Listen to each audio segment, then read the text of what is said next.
এখানে যাদেরকে আনা হয়েছে এই অ্যাডভাইজার রোলে, এরা দুই একজন এফিশিয়েন্ট আছে, 2-4 জন।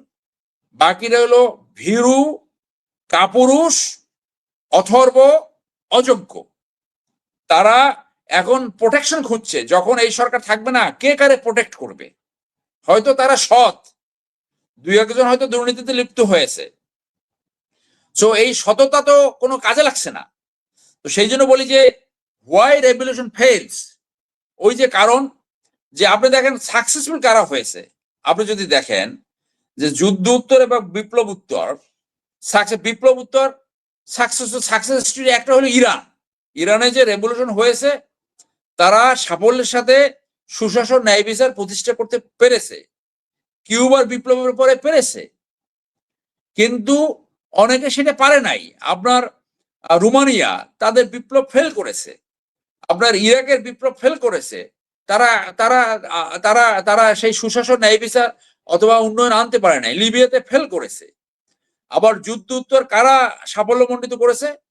আপনি যদি আমেরিকা দেখেন, সেখানে কে ছিল সেকেন্ড ওয়ার্ল্ডের পরে নেতা? ছিল আপনার Roosevelt. Roosevelt was a war hero. আপনার ব্রিটেনে কে ছিল? ব্রিটেনে আপনি দেখেন, তারপরে যুগোস্লাভিয়াতে কে ছিল? যুগোস্লাভিয়া ছিল মার্শাল টিটো, ওয়ার হিরো। দক্ষিণ কোরিয়া কে ছিল? লি কিওয়ান।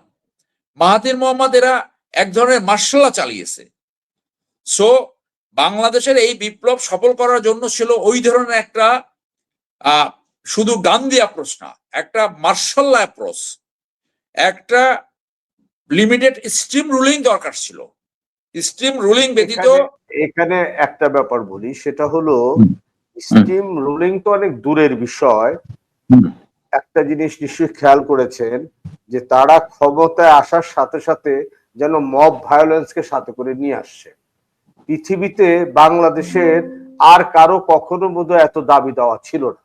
এবং তারা কি করলেন, প্রথমে ছাত্ররা গেলেন যে আমরা পরীক্ষা দিব না, তারা পাশ করে দিলেন। যে যেটা নিয়ে গেল সেটাই পাশ হয়ে গেল।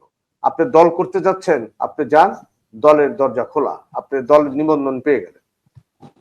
দিন শেষে প্রশ্নটা হলো এটা যে আপনি বলতেছেন যে আপনি ছাত্র কর্তৃক নির্বাচিত, ছাত্ররা আপনাকে এখানে বসিয়েছে, সেই ছাত্রদেরকে কেন আপনি ভাঙলেন? কেন আপনি ছাত্রদেরকে এই আপনার উপদেষ্টা পরিষদে নিলেন? এখানে যদি আপনি না নিতেন তাহলে তো ওদের মধ্যে একটা ঐক্য থাকতো,